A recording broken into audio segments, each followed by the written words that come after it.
तो भाई हमने जो है अरेज जो है उनको भी हमने यहाँ पर कवर कर लिया। तो अभी टाइम आता है हमारे पास नेक्स्ट डेटा स्ट्रक्चर को पढ़ने का, जो कि है हमारे पास डेटा फ्रेम। तो आज जो है हम लोग यहाँ पर आर के डेटा फ्रेम को पढ़ेंगे और डेटा फ्रेम के कॉन्सेप्ट्स को समझेंगे।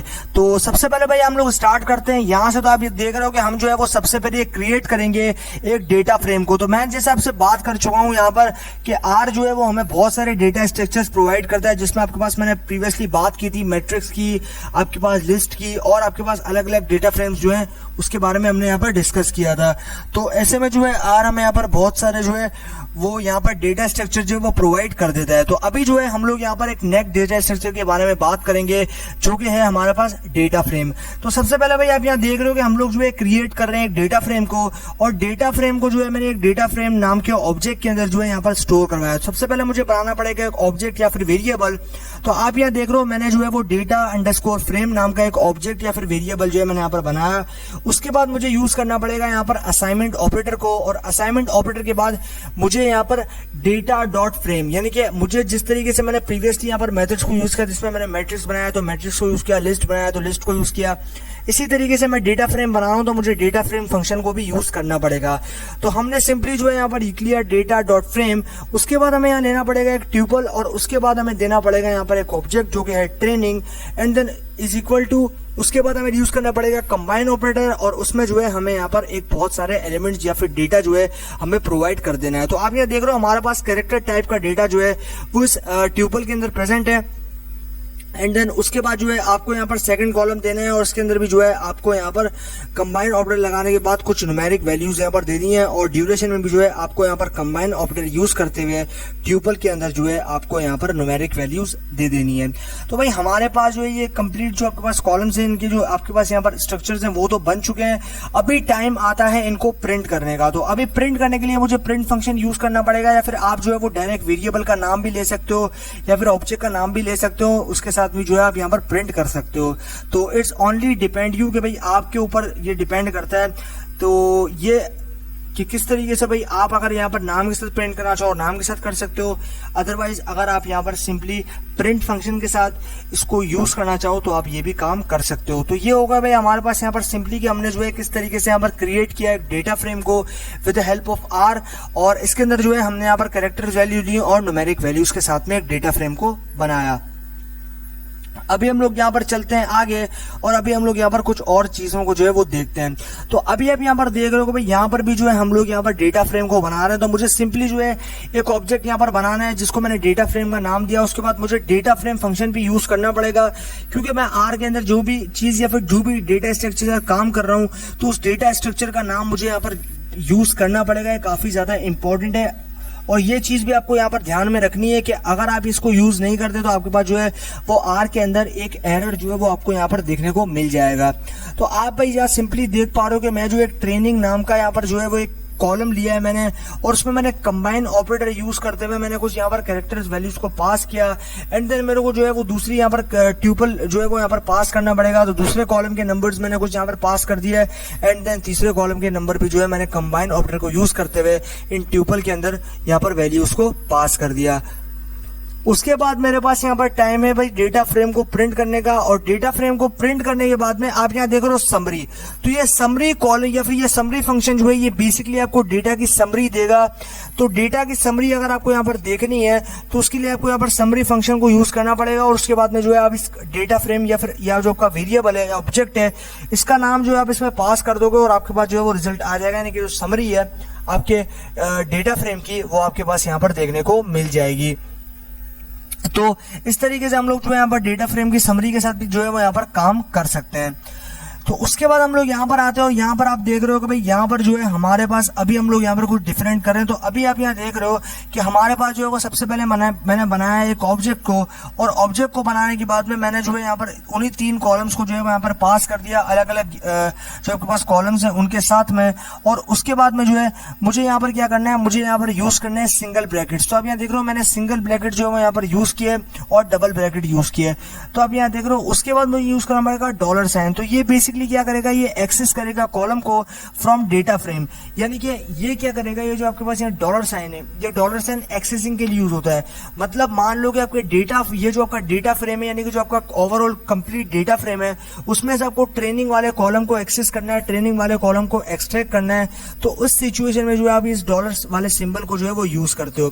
तो अभी मैं जो है यहाँ पर क्या कर रहा हूँ, अभी मैंने यहाँ पर सबसे पहले डेटा फ्रेम बनाया, फिर ऑब्जेक्ट बनाया, उसके बाद मुझे क्या करना पड़ेगा, data function frame function use करना पड़ेगा। एंड देन मैंने 3 कॉलम्स यहाँ पर पास कर दिया है और उन तीनों के अंदर ट्यूपल्स बनाया, और ट्यूपल्स के अंदर मैंने एक में कैरेक्टर डेटा दिया है और 2 में न्यूमेरिक डेटा जो है मैंने पास कर दिया है। उसके बाद जो है मुझे यहाँ पर डेटा फ्रेम देना पड़ेगा, यानी कि मुझे कॉलम 1 अगर एक्सट्रैक्ट करना है तो मैंने यहाँ पर वैल्यू दे दी कॉलम 1, यानी कि इंडेक्सिंग वैल्यू मुझे प्रोवाइड करनी पड़ेगी। तो मैं इंडेक्सिंग वैल्यू प्रोवाइड करूंगा, तो उसके अकॉर्डिंगली जो है ये मुझे इंडेक्सिंग के थ्रू, यानी कि इंडेक्सिंग के थ्रू जो है ये मुझे देगा मेरा कॉलम एक्सट्रैक्ट करके। अगर मैं यहाँ पर 2 देता हूं तो इंडेक्स नंबर 2 पे जो कॉलम होगा वो मिल जाएगा, और अगर इंडेक्स नंबर 3 देता हूं तो 3 पे जो कॉलम होगा वो मुझे यहाँ पर मिल जाएगा। तो कॉलम वाइज जो है इंडेक्सिंग के थ्रू ये आपको एक्सेस करके दे देगा। उसके बाद क्योंकि भाई मैं यहाँ पर जानना चाह रहा हूँ ट्रेनिंग को, यानी कि मैं ट्रेनिंग वाले कॉलम को जो है इसमें से एक्सट्रैक्ट करना चाह रहा हूँ, तो मुझे जो है यहाँ पर इंडेक्स नंबर 1 देना है, क्योंकि इस डेटा फ्रेम में जो ट्रेनिंग वाला कॉलम है, फिर ट्रेनिंग वाला जो कॉलम का नाम है वो इंडेक्स नंबर 1 पे यहाँ पर प्रेजेंट होगा। उसके बाद आपको क्या करना है, उसके बाद जो है आप यहाँ पर देख रहे हो डेटा फ्रेम, तो मेरे ऑब्जेक्ट का नाम जो है सिंपली मैंने दिया। उसके बाद मुझे यहाँ पर देने पड़ेंगे 2 पैरेंथेसिस, और उसके बाद में मैंने यहाँ पर अपने कॉलम को जिसको मुझे एक्सट्रैक्ट करना है फिर एक्सेस करना है, उसका मैंने यहाँ पर नाम जो है वो प्रोवाइड कर दिया। उसके बाद में आप यहाँ देख रहे हो, अभी हम लोग यहाँ यूज कर रहे हैं यहाँ पर एक्सेस फंक्शन। तो आप यहाँ देख रहे हो डॉलर, तो डॉलर फंक्शन क्या करेगा, डॉलर फंक्शन जो है ये कंप्लीट जो आपके पास एंटायर डेटा फ्रेम है इसमें से आपको ट्रेनिंग वाला कॉलम जो है वो एक्सट्रैक्ट करके दे देगा। इसीलिए हमने जो है यहाँ पर डॉलर वाले सिंबल को यूज किया है। उसके बाद में हम लोग आते हैं यहाँ पे, और यहाँ पे आप देख रहे हो कि भाई हमारे पास जो है यहाँ पे हमने सारा कुछ काम जो है वो सेम किया है, लेकिन यहाँ पे जो है हम यहाँ पर एक नया कॉलम जो है ऐड कर रहे हैं। तो ये जो चीज है ये तो हम लोग प्रीवियस स्लाइड्स में समझ चुके हैं, और इसके अंदर जो है हम लोग यहाँ पर देख रहे हैं कि भाई हमारे पास जो है वही सारी चीजें जो है यहाँ पर सेम है। सबसे पहले हमने यहाँ पर डेटा फ्रेम बनाया, उसके बाद डेटा फ्रेम फंक्शन को यूज किया, एंड देन जो 3 कॉलम्स जो है वो यहाँ पर दे दिए। उसके बाद आप यहाँ देख रहे हो कि भाई हमारे पास जो है यहाँ पर हम लोग एक नए वाले कॉलम को जो वो यहाँ पर ऐड कर रहे हैं, और उसके लिए मुझे क्या करना है, उसके लिए मुझे यहाँ पर बनाना पड़ेगा एक नया ऑब्जेक्ट या फिर वेरिएबल, जिसको मैंने सिंपली यहाँ पर नाम दे दिया है न्यू कॉल्ड डीएफ का, यानी कि डेटा फ्रेम का। उसके बाद अभी मुझे यहाँ पर एक नया फंक्शन यूज करना पड़ेगा सी बाइंड, यानी कि कॉलम बाइंड। तो ये जो सी है, ये जो आपके पास सी बाइंड है, ये सी जो है इसके अंदर ये रिप्रेजेंट करता है कॉलम को। तो आपको इस कॉलम को जो है वो इसके अंदर से यहाँ पर जो है आपको लेना है। तो आप यहाँ क्या कर रहे हो, कॉलम को बाइंड कर रहे हो। उसके बाद में आपको क्या करना है, उसके बाद में जो है आपको यहाँ पर डेटा फ्रेम, यानी कि आपके डेटा फ्रेम का नाम दे देना है। उसके बाद आपने स्टेप्स देने हैं, उसके अंदर जो है आपने यहाँ पर कंबाइन ऑपरेटर का यूज करते हुए कुछ न्यूमेरिक वैल्यूज जो है वो यहाँ पर देनी है। मतलब आपने जो है इस कॉलम का नाम जो है वो यहाँ पर दे दिया, यानी कि आपका जो ये डेटा फ्रेम है ये मेन डेटा फ्रेम है। इस डेटा फ्रेम में आपको ये वाला जो स्टेप्स वाला कॉलम है इसको आप यहाँ पर ऐड कर रहे हो, तो आपने यहाँ पर कॉलम नेम भी दे दिया। क्या दे दिया, कॉलम नेम स्टेप्स। उसके बाद कॉलम्स के अंदर किन किन तरह की वैल्यूज होंगी वो आपने दे दी 1000, 6000 और 200। उसके बाद आपको जो है सिंपली इसको प्रिंट कर देना है उसी के नाम से, जो कि है था न्यू कॉलम डीएफ। और उसके बाद जैसे आप प्रिंट करोगे रिजल्ट जो है वो आपके सामने आ जाएगा, और आप जो है वो सक्सेसफुली एक न्यू कॉलम को अपने एग्जिस्टिंग डेटा फ्रेम के अंदर ऐड कर दोगे। तो भाई ये तो बात थी हमारे पास यहाँ पर कॉलम की, ये ऊपर वाला तो बाकी सेम ही रहेगा सारा कुछ। अभी आते हैं हम लोग इस चीज पे। तो आप यहाँ देख रहे हो कि भाई हमारे पास जो है अभी हम लोग यहाँ पर क्या कर रहे हैं, अभी हम लोग यहाँ पर कर रहे हैं ऐड न्यू रॉ। तो हमने प्रीवियसली अगर मैं बात करूं तो यहाँ पर हमने कॉलम को ऐड किया था, लेकिन यहाँ पे जो है हम लोग अभी रॉ को जो है वो यहाँ पर ऐड कर रहे हैं। और रॉ को ऐड करने के लिए आपको जो है वो आर बाइंड फंक्शन यूज करना पड़ेगा। तो कॉलम बाइंड के लिए सी बाइंड, और आर बाइंड जो है वो किसके लिए, रॉ के लिए। तो सी जो है वो कॉलम के लिए हम लोग बाइंड कर रहे थे, और आर जो है वो हम लोग रॉ के लिए बाइंड कर रहे हैं। तो जो आपके पास ये आर बाइंड और सी बाइंड है, तो सी बाइंड में जो सी है वो कॉलम को रिप्रेजेंट करता है, और आर बाइंड में जो आर है वो यहाँ पर रॉ को रिप्रेजेंट करता है। तो अभी जो है हम लोग सिंपली यहाँ पर नया एक रॉ बनाएंगे या फिर नया एक रॉ ऐड करेंगे अपने एग्जिस्टिंग डेटा फ्रेम में। तो उसके लिए मुझे जो है यहाँ पर न्यू रॉ डेटा फ्रेम नाम का एक ऑब्जेक्ट या फिर वेरिएबल बना देना है। उसके बाद मुझे क्या करना है, उसके बाद जो है मैं यहाँ पर दूंगा असाइनमेंट ऑपरेटर, एंड देन उसके बाद मुझे यहाँ पर यूज करना पड़ेगा आर बाइंड फंक्शन को।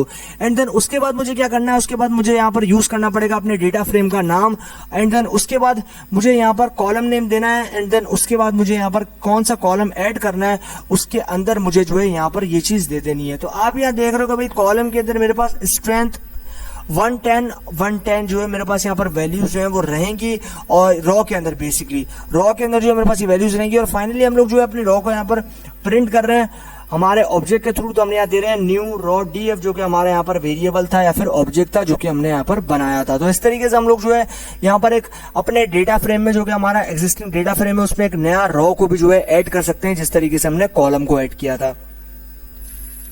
उसके बाद में हम लोग यहाँ पर आते हैं। तो यहाँ पर भाई आप देख रहे हो remove the first raw and column. तो अगर आपको यहाँ पर रिमूव करना है फर्स्ट रॉ को और कॉलम को, तो उस सिचुएशन में जो है आपको यहाँ पर -1 और 1 लेना पड़ेगा। यानी कि आप जो है इसके अंदर आपको यहाँ पर जो कुछ चेंजिंग करनी पड़ेगी। तो आप उसके लिए क्या करोगे, उसके लिए अगर आपको यहाँ पर कोई रॉ को रिमूव करना है तो उसके लिए जो है आप यहाँ पर रिमूव वाला फंक्शन को यूज करोगे। तो उसके लिए आपको यहाँ पर -1 जो है वो लेना पड़ेगा, और आप उसके थ्रू जो है यहाँ पर रिमूव कर दोगे अपने रॉ को। तो सिंपली जो है ज्यादा आपको कुछ करना नहीं है, आपको सिर्फ यहाँ पर लेना है -c, यानी कि माइनस माइनस, यानी कि आप यहाँ दोगे -c और माइनस। तो इस तरीके से जो है आप यहाँ पर इस चीज को दे सकते हो। तो यहाँ पर आप देख रहे हो कि भाई हम लोग जो है अभी रिमूव कर रहे हैं यहाँ पर फर्स्ट रॉ और फर्स्ट कॉलम को, यानी कि फर्स्ट कॉलम में से फर्स्ट रॉ को अगर हमें यहाँ पर रिमूव करना है तो उसके लिए सबसे पहले तो भाई हमें यहाँ पर बनाना पड़ेगा यहाँ पर एक वेरिएबल, और उसका मैंने यहाँ पर नाम दे दिया data_frame_new। उसके बाद में आपको यहाँ पर यूज करना पड़ेगा असाइनमेंट ऑपरेटर, एंड देन उसके बाद यूज करना पड़ेगा डेटा फ्रेम, और डेटा फ्रेम में एक पैरेंथेसिस में लेना पड़ेगा कंबाइन ऑपरेटर, और उसमें आपको यहाँ पर रॉज और कॉलम्स को डिफाइन करना पड़ेगा। तो आप यहाँ देख रहे हो कि भाई ये जो पहला नंबर है 1, ये आपके पास 1 रॉ को रिप्रेजेंट कर रहा है, और ये जो दूसरा नंबर है 1, ये आपके पास 1 कॉलम को रिप्रेजेंट कर रहा है।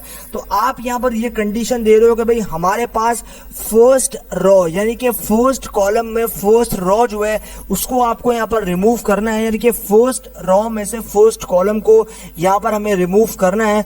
तो उसके लिए जो है आप यहाँ पर एक कंडीशन दोगे। तो आपने पहले कंबाइन ऑपरेटर यूज किया, उसके बाद आपने यहाँ पर रॉ का नंबर दे दिया, उसके बाद आपने यहाँ पर जो है वो यहाँ पर आपने माइनस कंबाइन लिया, उसके बाद आपने जो है यहाँ पर 1 को मेंशन कर दिया, एंड देन उसके बाद जो है अभी आपको यहाँ पर देखना है कि आपके रोज और कॉलम जो है वो रिमूव हुए या फिर नहीं। तो उसके लिए आपको यहाँ पर करना पड़ेगा प्रिंट, और मेरा जो ऑब्जेक्ट था या फिर वेरिएबल था जो कि मैंने बनाया था डेटा फ्रेम न्यू, वो यहाँ पर आप देख रहे हो कि मेरे पास यहाँ पर प्रेजेंट है, और इसको जो है मैं अभी प्रिंट करूंगा इसके नाम के साथ, और जैसे मैं प्रेजेंट करूंगा मेरे पास रिजल्ट आ जाएगा, यानी कि मेरे पास जो है वो फर्स्ट रो और कॉलम जो है वो यहाँ पर रिमूव हो जाएंगे मेरे डेटा फ्रेम में से। तो इस तरीके से हम लोग जो है यहाँ पर रिमूव भी कर सकते हैं अपने डेटा फ्रेम में से फर्स्ट रो और फर्स्ट कॉलम को, या फिर किसी भी कॉलम या रो को आप रिमूव करना चाहो तो इस मेथड के थ्रू आप यहाँ पर रिमूव कर सकते हो। उसके बाद जो है हम लोग आते हैं यहाँ पे, और यहाँ पे आप देख रहे हो भाई यहाँ पे जो है हमारे पास लगभग सेम सी कंडीशन है, लेकिन यहाँ पे हमारे पास एक चीज, यहाँ पर एक फंक्शन आ गया है नया जिसको हम कहते हैं डिम। और ये डिम के अंदर ये जो डिम है बेसिकली इसके ये क्या होता है एग्जैक्टली ये मैं आपको प्रीवियस जब हमने डेटा स्ट्रक्चर आर के अंदर पढ़े थे तो उसमें मैं आपको बता चुका हूँ। तो अभी जो है ये डिम बेसिकली क्या है, ये डिम जो है वो डायमेंशंस के लिए यूज होता है। तो अभी हम लोग क्या करने जा रहे हैं, अभी हम लोग डायमेंशन चेक करने जा रहे हैं अपने डेटा फ्रेम वाले स्ट्रक्चर की। तो डेटा फ्रेम की डायमेंशंस को अगर हमें चेक करना है तो उसके लिए हमें जो है यहाँ पर डिम फंक्शन को यूज करना पड़ेगा। तो सबसे पहले मैं क्या करूंगा, सबसे पहले बनाऊंगा अपने वेरिएबल को जिसका नाम मैंने दे दिया यहाँ पर डेटा फ्रेम, एंड देन उसके बाद मुझे डेटा.फ्रेम फंक्शन यूज करना पड़ेगा क्योंकि मैं डेटा फ्रेम के साथ काम कर रहा हूँ। और उसी तरीके से मेरे पास जो है यहाँ पर मैंने बहुत से कॉलम्स जो है उनके अंदर मैंने यहाँ पर कुछ वैल्यूज जो है वो पास कर दिए, कुछ में मेरे पास कैरेक्टर डेटा है, कुछ में मेरे पास न्यूमेरिक डेटा है। उसके बाद मुझे डायमेंशन चेक करनी है तो मुझे अपने डेटा फ्रेम का यहाँ पर नाम देना पड़ेगा। तो मेरे डेटा फ्रेम का नाम है यहाँ पर, या फिर मेरे ऑब्जेक्ट या फिर मेरे वेरिएबल का नाम है, ऑब्जेक्ट का नाम है वो है डेटा फ्रेम। तो मैं यहाँ दूंगा डेटा फ्रेम, उसके बाद मैं यहाँ डिम फंक्शन यूज करूंगा। तो इसका मतलब ये है कि मैं उसकी डायमेंशंस को चेक करना चाह रहा हूँ, और फिर जैसे ही मैं एग्जीक्यूट करूंगा मेरे पास रिजल्ट आएगा, यानी कि मेरे पास जो डायमेंशंस है मेरे डेटा फ्रेम की वो आ जाएगी। यानी कि मेरे पास मेरा जो डेटा फ्रेम है वो 1 डायमेंशनल है, 2 डायमेंशनल है, 3 डायमेंशनल है या फिर 4 डायमेंशनल है, ये मेरे पास यहाँ पर आ जाएगा। उसके बाद जो है मैं यहाँ पर देखना चाहता हूँ करता हूं नंबर ऑफ कॉलम्स और नंबर ऑफ रोज। तो आर के अंदर जो है आपके पास नंबर ऑफ कॉलम्स को चेक करने के लिए एन कॉल मेथड होता है और नंबर ऑफ रोज को चेक करने के लिए एन रॉ मेथड होता है। तो उसके लिए सबसे पहले आपको क्या करना है, सबसे पहले आपको सेम इसी तरीके से वेरिएबल्स बनाना है, फिर ऑब्जेक्ट बनाना है, उसके बाद डेटा फ्रेम को यूज करना है, देन उसके बाद जो है आपको यहाँ पर कॉलम्स को पास करना है और उसके बाद में अभी टाइम आता है यहाँ पे। तो आप यहाँ देख रहे हो कि यहाँ जो नीचे है ये आपके पास एन कॉल, तो एन कॉल का मतलब है नंबर ऑफ कॉलम्स और एन रॉ का मतलब है नंबर ऑफ रॉज। तो आर के अंदर आपके पास शॉर्ट फॉर्म ली जाती है यहाँ पर। तो आप यहाँ देख रहे हो कि आपके पास जो है यहाँ पर आ रहा है एन कॉल, यानी कि आप जो है नंबर ऑफ कॉलम्स के बारे में जानना चाहते हो। तो उसके लिए जानने के लिए आपको डेटा फ्रेम का यहाँ पर नाम देना पड़ेगा, फिर ऑब्जेक्ट का नाम देना पड़ेगा जो कि हमने यहाँ पर बनाया था। आप यहाँ देख रहे हो डेटा अंडरस्कोर फ्रेम, यहाँ पर हमने डेटा फ्रेम का नाम बनाया जिसमें हमने स्टोर करवाया था, वो हमने यहाँ पर दे दिया। और अभी जो है हमने यहाँ पर नंबर ऑफ कॉलम जो है जैसे हम एग्जीक्यूट करेंगे हमें पता चल जाएंगे कि हमारे डेटा फ्रेम में कितने नंबर ऑफ कॉलम्स जो है वो प्रेजेंट है। उसी तरीके से हमें डेटा फ्रेम में ये जानना है कि भाई हमारे डेटा फ्रेम में नंबर ऑफ रॉस कितनी है। तो उसके लिए हमें जो है यहाँ पर एंड रॉ मेथड को यूज करना पड़ेगा और एंड रॉ मेथड जो है हमें ये बताएगा कि हमारे डेटा फ्रेम में जो है वो कितने रॉस यहाँ पर प्रेजेंट है। तो इस तरीके से जो है हम लोग ने यहाँ पर समझ लिया कि भाई नंबर ऑफ रॉज और नंबर ऑफ कॉलम्स को हम लोग आर में किस तरीके से चेक करते हैं। तो दो मेथड्स हमारे पास होते हैं, दो फंक्शन होते हैं। एन कॉल से हम लोग जो है यहाँ पर नंबर ऑफ कॉलम्स को चेक करते हैं हमारे डेटा फ्रेम में, और एन रॉ से हम लोग अपने नंबर ऑफ रॉज को जो है चेक करते हैं हमारे डेटा फ्रेम में। तो इस तरीके से हम लोग जो है इस चीज को यहाँ पर देख सकते हैं। उसके बाद जो है हम लोग यहाँ पर आ जाते हैं और यहाँ पर आप देख रहे हो कि हम लोग जो है अभी टाइम आ रहा है हमारे पास यहाँ पर देखने का लेंथ। तो आप यहाँ देख रहे हो भाई सबसे पहले मैंने जो है सेम यहाँ पर ऑब्जेक्ट बनाया और सारे कॉलम्स मेरे पास यहाँ पर सेम रहेंगे। बस यहाँ पर आप आ रहे हो कि यहाँ पर देख रहे हो कि भाई यहाँ पर जो है हमने यहाँ पर अभी लेंथ जाननी है, मतलब हमें ये जानना है कि हमारे डेटा फ्रेम में जो है वो कितने सारे कैरेक्टर या फिर हमारे डेटा फ्रेम में कितने सारे जो आपके पास यहाँ पर वैल्यूज हैं वो प्रेजेंट है, उनकी लेंथ अगर आपको यहाँ पर फाइंड करनी है तो उसके लिए जो है आपको यहाँ पर लेंथ फंक्शन को यूज करना पड़ेगा। तो सिंपली मैंने ज्यादा कुछ नहीं किया, बस मैंने यहाँ पर लेंथ फंक्शन को यूज किया एंड देन उसके बाद मेरा जो ऑब्जेक्ट था या फिर मेरा जो वेरिएबल था उसका नाम मैंने यहाँ पर पास कर दिया जो कि था डेटा फ्रेम। और जैसे मैं यहाँ पर एग्जीक्यूट करता हूँ मेरे पास रिजल्ट आएगा और मुझे ये मालूम चल जाएगा कि मेरे डेटा फ्रेम के अंदर जो प्रेजेंट वैल्यूज हैं या फिर और मेरे डेटा फ्रेम है उसके अंदर कितने जो वैल्यूज हैं वो प्रेजेंट है, उनकी लेंथ क्या है। तो ये सारी चीजें जो है हमें यहाँ पर पता चल जाएगी इस लेंथ फंक्शन के थ्रू। तो इस तरीके से जो है हम लोग यहाँ पर लेंथ को भी जो है वो यहाँ पर फाइंड आउट कर सकते हैं हमारे डेटा फ्रेम के अंदर कि कितने यहाँ पर जो आपके पास यहाँ पर वैल्यूज हैं आपके डेटा फ्रेम में, वो आप यहाँ पर लेंथ उनकी कितनी है वो ये चेक कर सकते हो। ठीक है, तो अभी हम लोग चलते हैं आगे और अभी हम लोग यहाँ पर देखते हैं नेक्स्ट चीज को। तो अभी आप यहाँ देख रहे हो कि भाई हमने जो है यहाँ पर कुछ डिफरेंट किया है और यहाँ पर आप देख रहे हो कि डेटा अंडरस्कोर फ्रेम 1। तो आप यहाँ देख रहे हो सबसे पहले मैंने बनाया एक ऑब्जेक्ट को, उसके बाद में मैंने उसको नाम दे दिया डेटा फ्रेम 1 का, और उसके बाद में आप देख रहे हो मैंने यहाँ पर यूज किया है डेटा डॉट फ्रेम फंक्शन को, और उसके बाद में मैंने वही सेम कॉलम्स जो है उनमें मैंने पास कर दिया जिसमें एक कैरेक्टर डेटा है और बाकी न्यूमेरिक डेटा है। उसके बाद में आप यहाँ देख रहे हो मैंने उसी तरीके से यहाँ पर दूसरा वाला ऑब्जेक्ट बनाया है जिसको मैंने नाम दे दिया यहाँ पर डेटा अंडरस्कोर फ्रेम 2 का। तो ये मेरा वेरिएबल 1 है और ये मेरा वेरिएबल 2 है। तो डेटा फ्रेम 1 मेरा वेरिएबल 1 है, डेटा फ्रेम 2 मेरा वेरिएबल 2 है। उसी तरीके से मैंने इसमें भी जो है इन्हीं सेम तरीके से वैल्यूज को यहाँ पर पास कर दिया। उसके बाद में मैं क्या करूंगा, मुझे चाहिए यहाँ पर एक सब ऑब्जेक्ट या फिर सब वेरिएबल, तो उसको जो है मुझे यहाँ पर बनाना पड़ेगा। तो मैं देता हूँ नाम उसको new underscore data underscore frame, and then उसके बाद मुझे यूज करना पड़ेगा असाइनमेंट ऑपरेटर, और उसके बाद मुझे आर बाइंड फंक्शन को यूज करना पड़ेगा। तो आर बाइंड फंक्शन जो है वो बेसिकली क्या करेगा, वो बाइंड कर देगा मेरी रॉ को। तो मैं आपको बता चुका हूँ आर बाइंड यानी कि रॉ बाइंड। तो इसी तरीके से अभी हमने जो है इन दोनों कॉलम्स को यहाँ पर पास कर दिया, तो ये क्या करेगा, ये दोनों कॉलम को जोड़ देगा, दोनों कॉलम को कॉन्केटिनेट कर देगा यानी कि मिला देगा। तो आर बाइंड यानी कि रॉ बाइंड, ये दोनों रॉज जो है इन दोनों रोज को मिलाना है तो हमें आर बाइंड फंक्शन को यूज करना पड़ेगा। और उस आर बाइंड फंक्शन को जो है मैं यहाँ पर स्टोर करवा रहा हूँ न्यू ऑब्जेक्ट में या फिर वेरिएबल में, जिसको मैंने यहाँ पर नाम दे दिया न्यू डेटा फ्रेम का। उसके बाद इन दोनों कॉलम्स के अंदर जो डेटा यानी कि दो ऑब्जेक्ट है डेटा फ्रेम 1 और डेटा फ्रेम 2, ये दोनों वेरिएबल्स को जो है मैं इसमें पास कर रहा हूँ, और ये जो दोनों वेरिएबल में मेरे पास स्टोर वैल्यूज है डेटा है वो एक साथ कंबाइन हो जाएंगे। तो इसी तरीके से जो है उसके बाद में मैं अपने ऑब्जेक्ट को प्रिंट कर दूंगा। तो मेरा ऑब्जेक्ट है न्यू डेटा अंडरस्कोर फ्रेम। तो इसको मैं जब प्रिंट करूंगा तो मेरे पास रिजल्ट आ जाएगा, यानी कि मेरे पास जो कंप्लीट रॉज हैं वो बाइंड हो जाएंगी आपस में एक दूसरे में। ठीक है, तो इस तरीके से हम लोग जो है यहाँ पर कंबाइन भी कर सकते हैं। उसके बाद भाई हम लोग यहाँ पर आते हैं और यहाँ पर आप देख रहे हो कि यहाँ पर भी जो है हमने यहाँ पर डेटा फ्रेम 3 जो है वो बनाया। उसके बाद हमने जो है यहाँ पर डेटा फ्रेम 3 नाम का एक ऑब्जेक्ट तो हमने बना लिया। उसके बाद डेटा फ्रेम फंक्शन को यूज करना है एंड देन उसके बाद भी जो है हमने यहाँ पर यूज करना है ट्रेनिंग, पल्स और ड्यूरेशन को। और एंड देन उसके बाद क्या करना है, उसके बाद हमें यहाँ पर भी 2 फंक्शन हमने जो है यहाँ पर भी 2 ऑब्जेक्ट बेसिकली बना दिए, जो कि है डेटा फ्रेम 3 और डेटा फ्रेम 4। तो 2 वेरिएबल तो हमारे पास तैयार हैं। उसके बाद हमने इन दोनों वेरिएबल में अलग अलग वैल्यूज जो है यहाँ पर डाल दिए। तो हमारे पास पहला जो वेरिएबल था उसमें हमने यहाँ पर बनाया ट्रेनिंग, जिसमें स्ट्रेंथ, स्टेमिना और अदर आ गया कंबाइन ऑपरेटर को यूज करते हुए। उसके बाद हमने पल्स दिया जिसमें न्यूमेरिक वैल्यूज आ गई, फिर ड्यूरेशन दिया जिसमें हमारे पास न्यूमेरिक वैल्यू आ गई।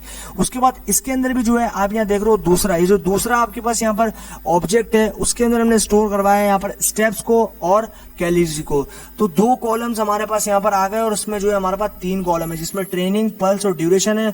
और जो हमारे पास दूसरा वेरिएबल था जो जिसका नाम था डेटा फ्रेम 4, उसमें जो है हमने स्टोर करवाया 2 कॉलम्स को, स्टेप्स और कैलोरीज को, जिसमें हमने न्यूमेरिक कॉलम्स जो है यहाँ पर पास कर दिए with help of combine operator.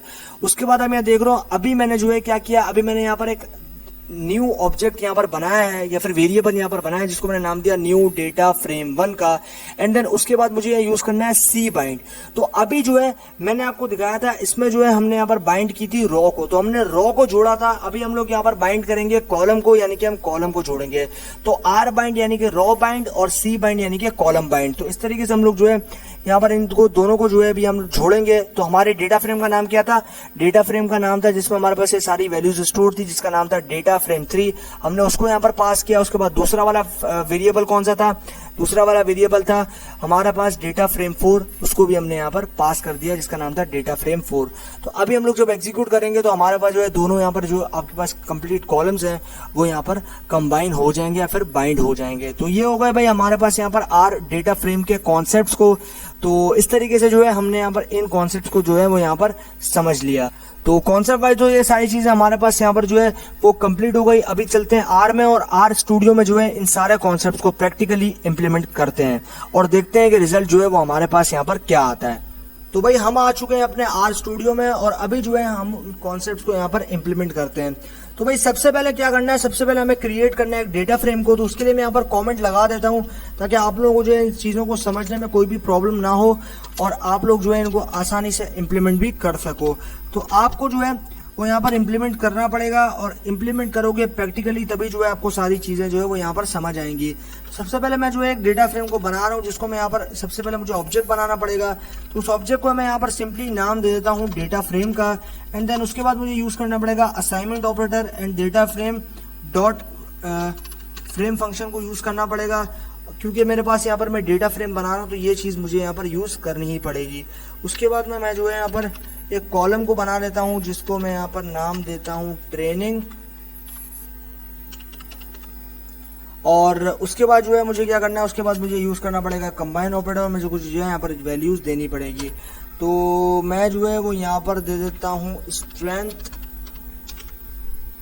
उसके बाद जो है मैं यहाँ पर दूसरा एक वैल्यूज दे देता हूँ अपने कॉलम के लिए जो कि हो जाएगा स्टेमिना।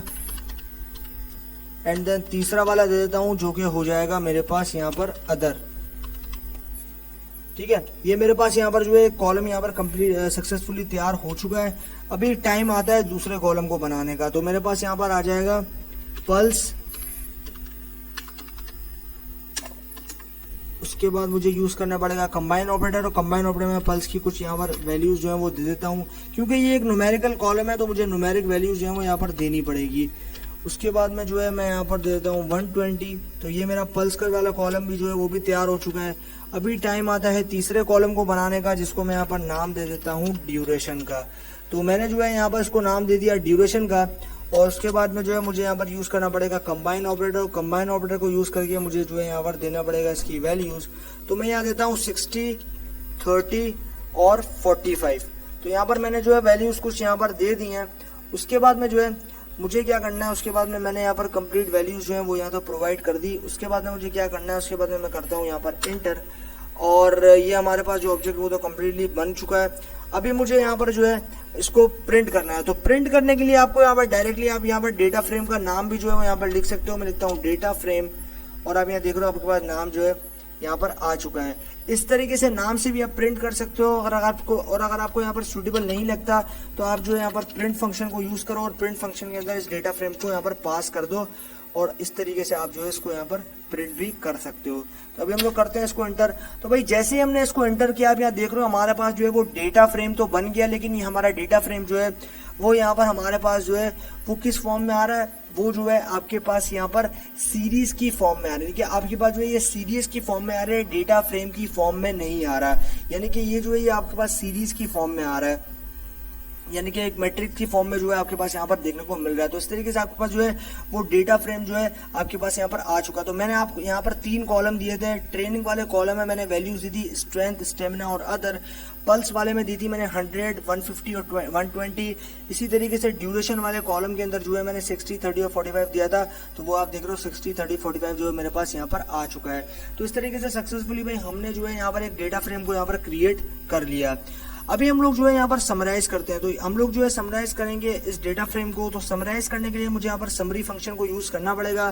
तो मेरे पास जो है बाकी सब चीजें जो है यहाँ पर लगभग सेम ही रहेंगी, बस मुझे जो है मैं यहाँ पर इसी चीज को जो है सेम यहाँ पर कॉपी कर लेता हूँ, और उसके बाद जो हम लोग यहाँ पर आगे बढ़ते हैं। तो मैं करता हूँ इस चीज को कॉपी, और यहाँ पर जो है मैं इसको पेस्ट करता हूँ। तो अभी हम लोग करते हैं इसको एंटर, एंड देन अभी जो है मुझे क्या करना पड़ेगा, अभी जो है मैं यहाँ पर इस डेटा फ्रेम को सबसे पहले आपको प्रिंट करके दिखा देता हूँ। तो मैं करता हूँ डेटा फ्रेम अंडरस्कोर प्रिंट। तो आप यहाँ पर डिफरेंस देखो, मैंने प्रिंट फंक्शन को भी यूज करके प्रिंट कर सकता हूँ, और ऐसे भी नाम के साथ भी जो है मैं प्रिंट कर सकता हूँ, रिजल्ट मेरे पास सेम ही रहेगा। उसके बाद में अभी जो है हम लोग यहाँ पर समरी फंक्शन को यूज करेंगे। तो मैं लिखता हूँ समरी। उसके बाद में मुझे क्या करना पड़ेगा, उसके बाद मैं लिखूंगा data underscore frame and then enter. तो भाई जैसे ही मैंने एंटर किया, आप यहाँ देख रहे हो मेरे पास जो है समरी आ चुकी है, यानी कि जो है ये मुझे यहाँ पर minimum, maximum, mean, median, mod, percentile जो है वो दिखा रहे हैं, यानी कि फर्स्ट क्वार्टाइल रेंज दिखा रहा है, थर्ड क्वार्टाइल रेंज दिखा रहा है। इस तरीके से जो है आपको यहाँ पर रेंज जो है वो यहाँ पर दिखा रहा है। तो इस तरीके से हमारे पास जिस तरीके से पाइथन में जो है डिस्क्राइब फंक्शन था, इसी तरीके से आर में जो है हमारे पास समरी फंक्शन है, जिससे हम लोग जो है यहाँ पर मीन, मीडियन, मॉड और बाकी स्टैंडर्ड डेविएशन, ये बाकी जो आपके पास स्टैटिस्टिक्स पैरामीटर्स हैं, ये सारी चीजें हम लोग यहाँ पर देख सकते हैं। तो इस तरीके से जो है हमने यहाँ पर इसको बना लिया। अभी हम लोग क्या करेंगे, अभी हम लोग यहाँ पर एक्सट्रैक्शन करेंगे।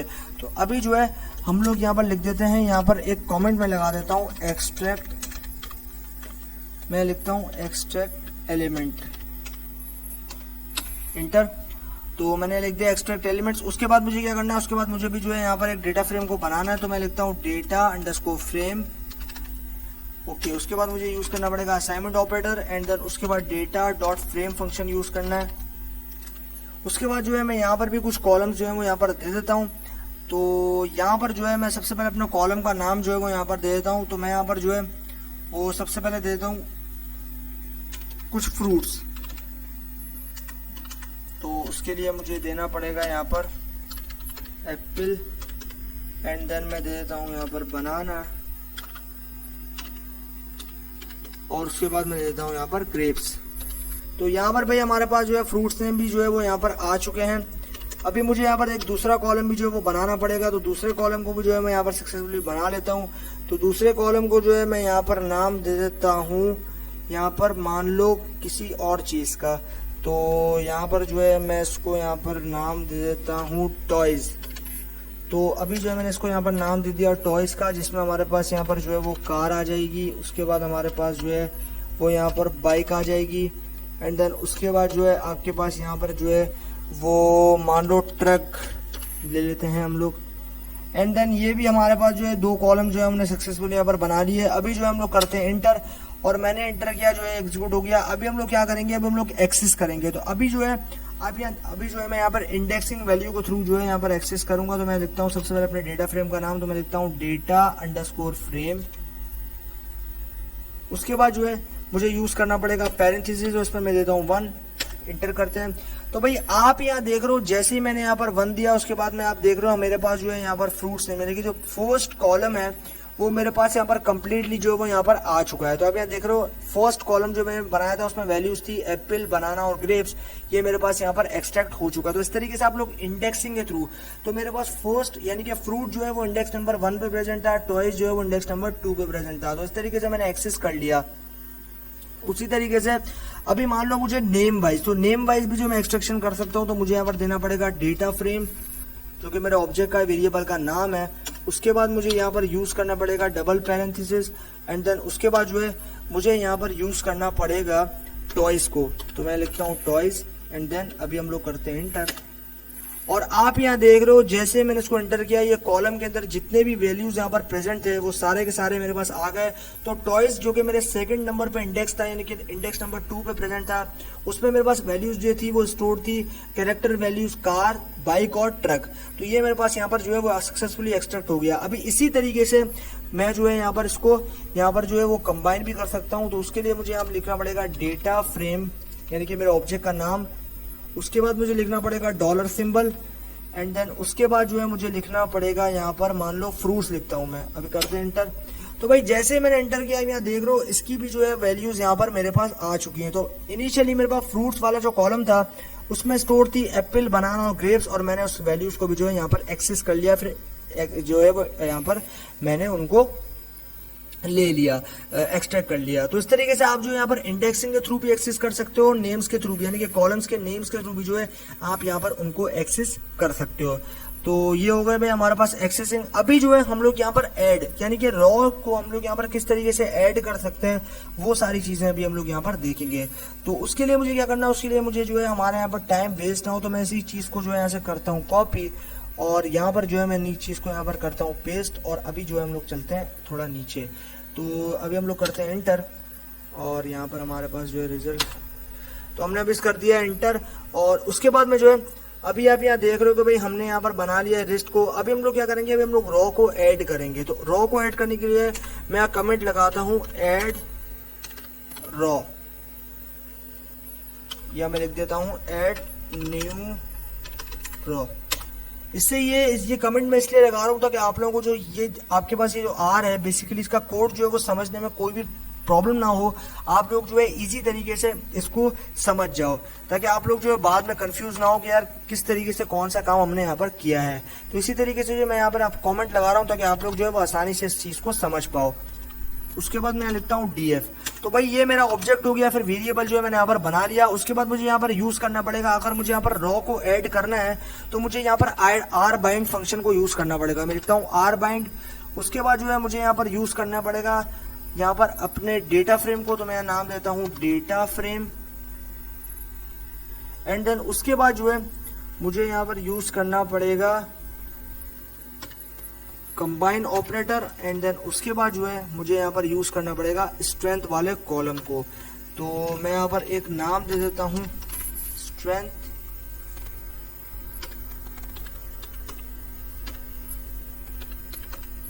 ओके, तो मैंने यहाँ पर नाम दे दिया। उसके बाद मैं करता हूँ इंटर।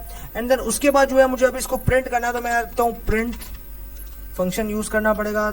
मिस्टेक हो गई, प्रिंट। उसके बाद मैं क्या करूंगा, अभी मैं अपना जो मेरा ऑब्जेक्ट था न्यू रॉ डीएफ, उसको जो है मैं अभी यहाँ पर प्रिंट कर दूंगा। मैं लिखता हूँ न्यू रॉ डीएफ। ये मेरे पास कॉलम आ गया, इसको अभी हम लोग करते हैं, एंटर करते हैं।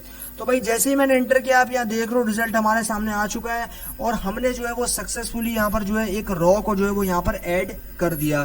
तो आप यहाँ देख रहे हो इनिशियली जो है हमारे पास डेटा जो था वो यहाँ पर पल्स और ड्यूरेशन जो आपके पास यहाँ पर प्रेजेंट थी, उसमें मैंने जो है यहाँ पर स्ट्रेंथ वाले कॉलम को भी जो है वो यहाँ पर मैंने एक्सट्रैक्ट कर दिया। तो आप यहाँ देख रहे हो भाई मेरे पास जो था वो यहाँ पर मेरे पास स्ट्रेंथ वाला कॉलम जो आप यहाँ देख रहे हो मैंने जो ऐड किया था उसमें मैंने डिफरेंट वैल्यू यहाँ पर दे दी थी। तो आप यहाँ देख रहे हो मेरे पास जो है यहाँ पर ये इसमें मैंने वैल्यू असाइन की थी 110 यानी कि 110, और ये वैल्यू जो मेरे पास यहाँ पर ऐड हो गई।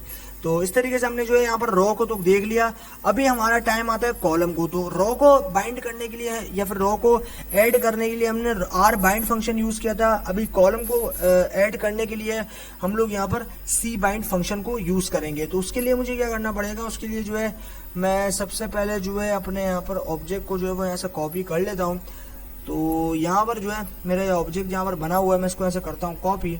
और फिर हम लोग चलते हैं आगे, ताकि हमारा टाइम जो है वो यहाँ पर बच जाए, क्योंकि सारी चीज़ें जो है वो यहाँ पर रिपीटेडली चलती आ रही हैं और मैं आपको साथ साथ एक्सप्लेन कर रहा हूँ, ताकि आप लोगों को जो है कोई भी चीज़ को समझने में कंफ्यूजन ना हो।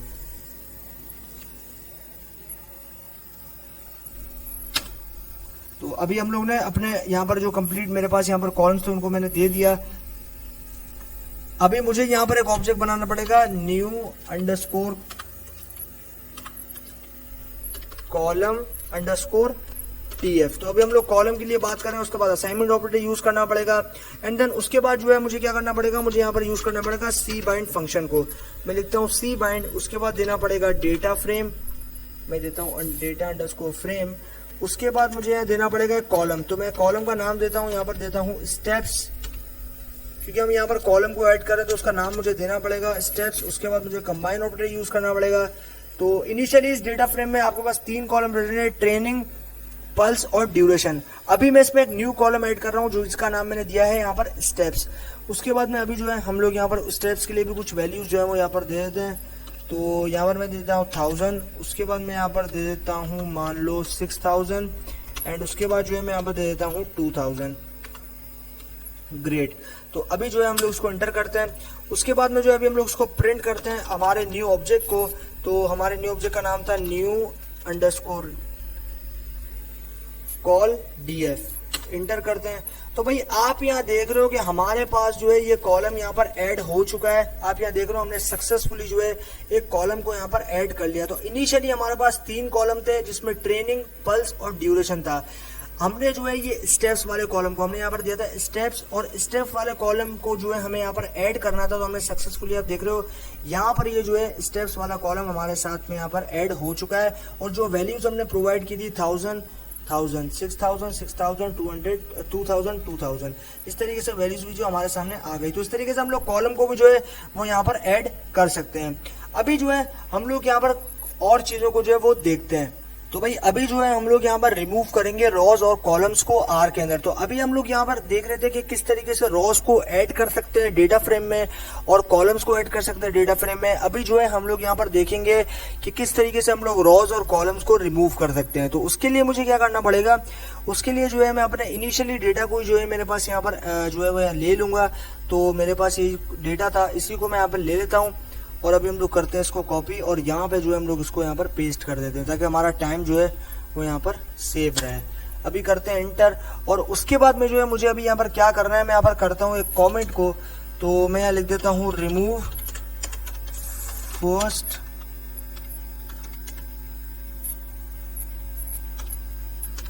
रो एंड कॉलम।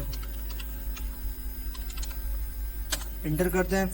तो अभी जो हम लोग यहाँ पर रिमूव करेंगे फर्स्ट रो को और कॉलम को। तो उसके लिए मुझे क्या करना है, उसके लिए मुझे बनाना पड़ेगा सबसे पहले डेटा फ्रेम, यानी कि मेरा ऑब्जेक्ट बनाना पड़ेगा या फिर वेरिएबल बनाना पड़ेगा। तो उसके लिए मुझे क्या करना है, डेटा फ्रेम अंडरस्कोर न्यू, मैंने जो है अपने यहाँ पर नाम दे दिया। उसके बाद यूज करना पड़ेगा असाइनमेंट ऑपरेटर और उसके बाद जो है मैं यूज करूंगा डेटा अंडरस्कोर फ्रेम। उसके बाद जो है मैं यहाँ पर दे दूंगा माइनस, और उसके बाद मुझे माइनस कंबाइन ऑपरेटर यूज करना है। तो माइनस, उसके बाद कंबाइन ऑपरेटर एंड देन उसके बाद देना पड़ेगा, बेसिकली यहाँ पर देना पड़ेगा 1। तो मैं दूंगा 1, यानी कि 1 रो और माइनस कंबाइन ऑपरेटर, उसके बाद देना पड़ेगा मुझे 1, यानी कि first column first row, first row first column को मुझे यहाँ पर निकालना है। तो उसके लिए मैं क्या कर रहा हूँ, अभी करते हैं एंटर एंड देन उसके बाद जो है मुझे यहाँ पर सिंपली इसको प्रिंट करना है। तो मैं लिखता हूँ प्रिंट फंक्शन को यूज करूंगा मैं, और मैं अपने ऑब्जेक्ट का नाम लिख दूंगा जो कि था डेटा फ्रेम न्यू। तो उसको मैं लिखता हूँ डेटा फ्रेम न्यू। उसके बाद में हम लोग इंटर करते हैं। तो भाई जैसे ही मैंने इसको एंटर किया, आप यहाँ देख रहे हो बाइक और ट्रक जो है वो मेरे पास यहाँ पर रिमूव हो चुका है। तो इसके अंदर से जो है मैंने बाइक और ट्रक को, जो मेरे पास टॉयज वाला जो कॉलम था उसमें से मैंने जो है बाइक और ट्रक को जो है सक्सेसफुली यहाँ पे जो कि मेरे पास प्रेजेंट थे फर्स्ट रॉ और फर्स्ट कॉलम में, उनको मैंने यहाँ पर जो है वो यहाँ पर रिमूव कर दिया। तो इस तरीके से हम लोग ने जो है रिमूव किया रॉज और कॉलम्स को भी। अभी जो है अगर हमें यहाँ पर जानना है अमाउंट ऑफ रोज और कॉलम्स, यानी कि हमारे डायमेंशंस को जानना है, हमारे डेटा फ्रेम या फिर हमारे जो डेटा फ्रेम है बेसिकली उसके अंदर हमारे पास जो वैल्यूज हैं उनकी डायमेंशंस क्या है, मतलब हमारा जो डेटा फ्रेम है वो 2D है, 3D है, 4D है, कौन से टाइप का उनकी डायमेंशंस क्या है, तो वो हमें जानना, तो उसके लिए हमें डायमेंशन फंक्शन को यूज करना पड़ेगा।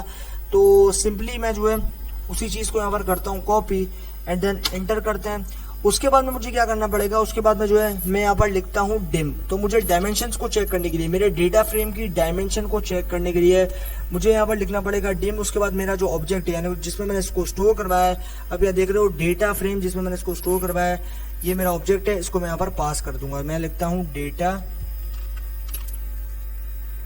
उसके बाद लिखता हूँ अंडरस्कोर फ्रेम एंड देन अभी हम लोग यहाँ पर इंटर करते हैं। तो भाई जैसे मैंने इंटर किया, अभी आप देख रहे हो हमारा जो बेसिकली जो हमारा डेटा फ्रेम है वो 3x3 यानी कि 3 डायमेंशन जो है हमारे डेटा फ्रेम में मौजूद, यानी कि 3 विड्थ है, 3 हाइट है, ठीक है।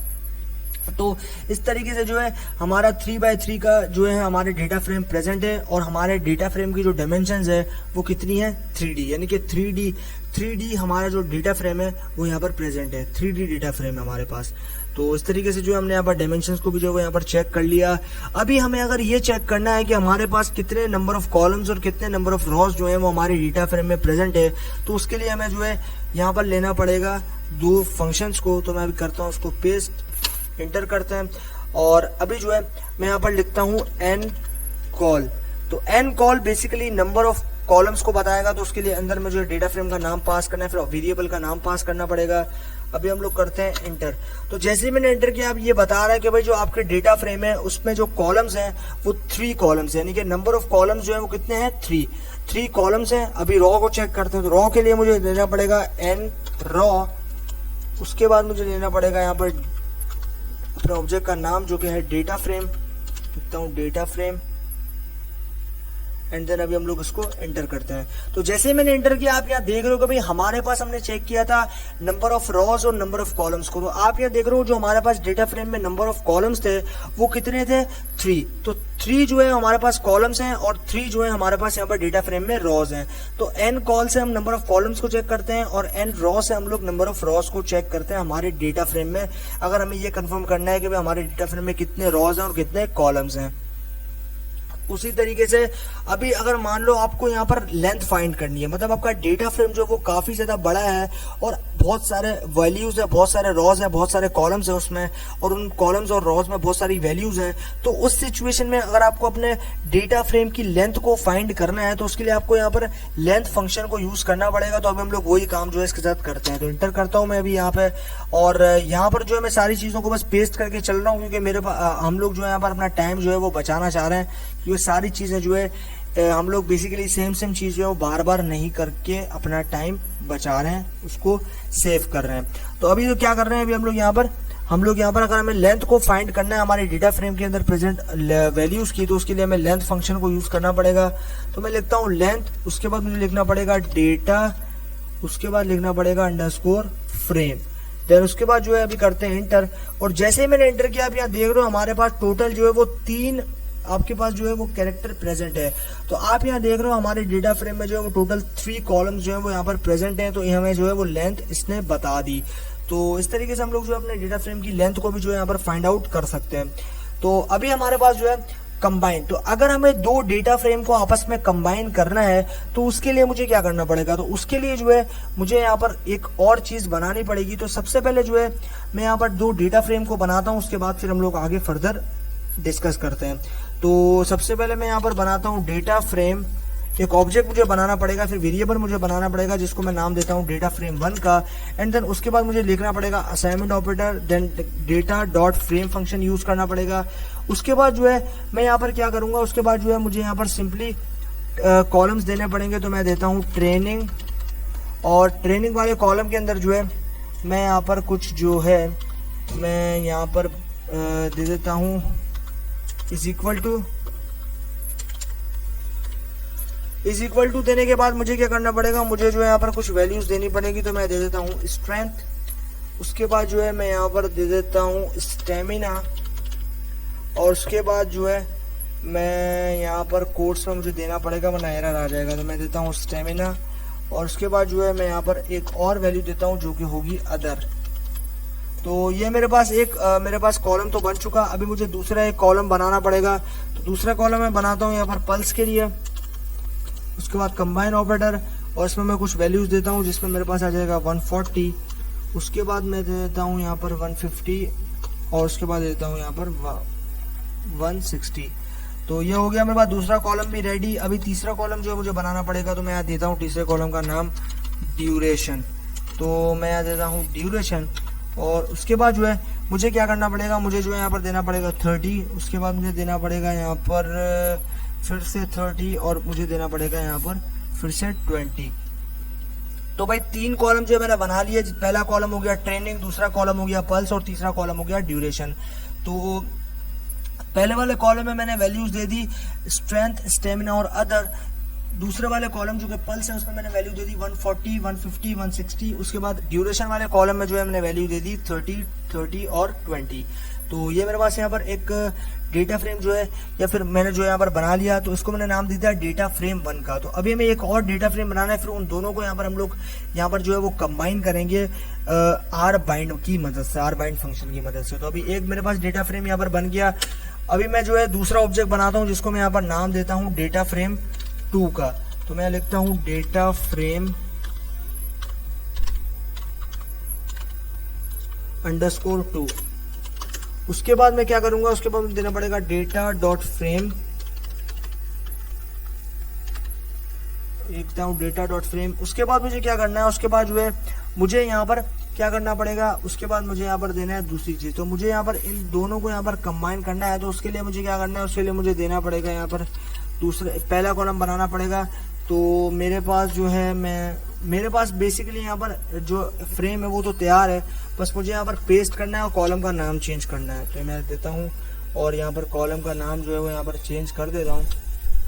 तो यहाँ पर मैं दे देता हूँ डेटा फ्रेम 2। तो मेरे पास दोनों जो है वो यहाँ पर तैयार हो चुके हैं। तो ये जो है आपके पास आ गया डेटा फ्रेम 1 जिसमें कुछ वैल्यू कॉलम्स है 3, और डेटा फ्रेम 2 जिसमें भी जो है 3 कॉलम यहाँ पर मेरे पास प्रेजेंट है। तो मेरे पास जो है अभी ये चीज भी जो है यहाँ पर कंप्लीट हो गई। अभी हम लोग क्या करेंगे, हम लोग करते हैं इंटर, और उसके बाद में अभी हम लोग इनको प्रिंट करेंगे। तो उसके लिए मुझे क्या करना है, उसके लिए मुझे एक नया ऑब्जेक्ट बनाना है जिनमें इन दोनों कॉलम्स को जो है मैं यहाँ पर पास करूंगा। तो मैं लिखता हूँ new data underscore frame.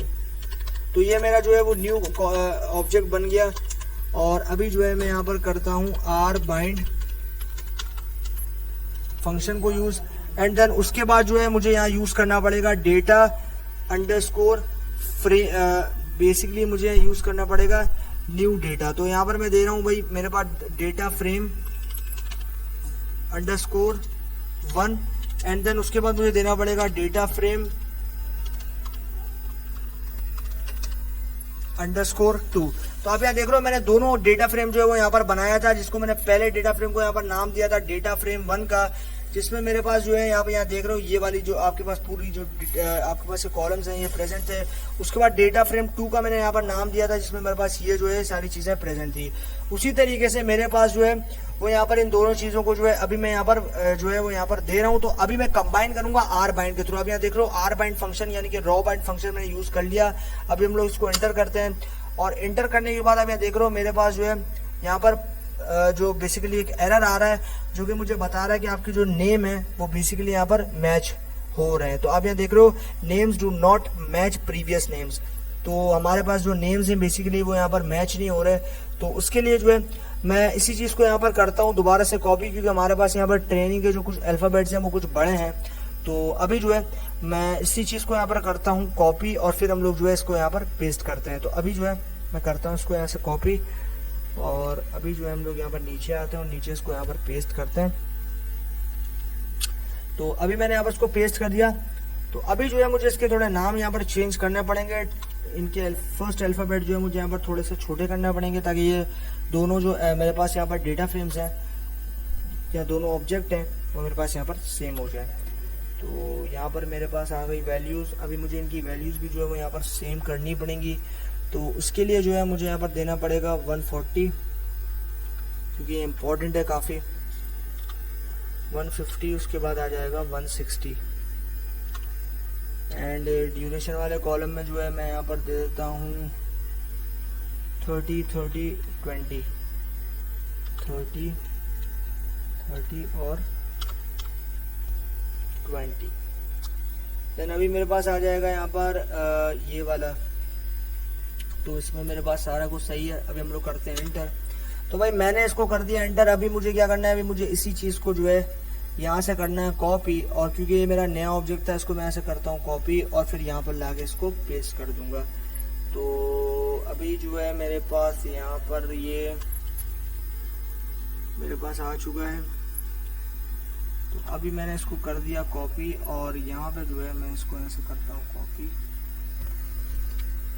Copy करने के बाद यहाँ पे जो है मैं इसको पेस्ट कर दूंगा और अभी हम लोग इंटर करते हैं। तो अभी जो है हमारे पास यहाँ पर कुछ एरर आ रहा है, तो इस वजह से आ रहा है क्योंकि हमारे नेम जो है वो चेंज नहीं है। तो लेकिन इसमें कोई ऐसी प्रॉब्लम वाली बात नहीं है। इस चीज को आप यहाँ पर ट्राई करोगे तो आपके पास डेफिनेटली ये काम जो है वो यहाँ पर सक्सेसफुली कंप्लीट हो जाएगा। तो इसी तरीके से जो है हम लोग ने यहाँ पर इसी चीज को यहाँ पर किया और इस चीज के अंदर जो है हमने यहाँ पर कंबाइन कर लिया बेसिकली दो यहाँ पर अलग अलग चीजों को। तो हमारे पास यहाँ पर दो अलग अलग कैरेक्टर्स हैं या फिर दो अलग अलग आपके पास यहाँ पर ऑब्जेक्ट है या फिर दो अलग अलग डेटा फ्रेम को अगर आपको यहाँ पर कंबाइन करना तो आपको आर बाइंड फंक्शन का यूज तो करना पड़ेगा। तो ये जो है आप यहाँ पर इसको इन सारे जो आपके पास अभी हमने यहाँ पर प्रैक्टिकली जो इम्प्लीमेंटेशन देखे हैं सारे जहाँ पर कॉन्सेप्ट्स की, उनको आप डेफिनेटली प्रैक्टिस करिएगा क्योंकि प्रैक्टिस करेंगे तभी आपको जो है चीज यहाँ पर समझ में आएगी। तो अभी जो है हमारे पास ये सेशन फाइनली यहाँ पर होता है एंड, और बाकी चीजें जो है हम लोग फर्दर सीखेंगे।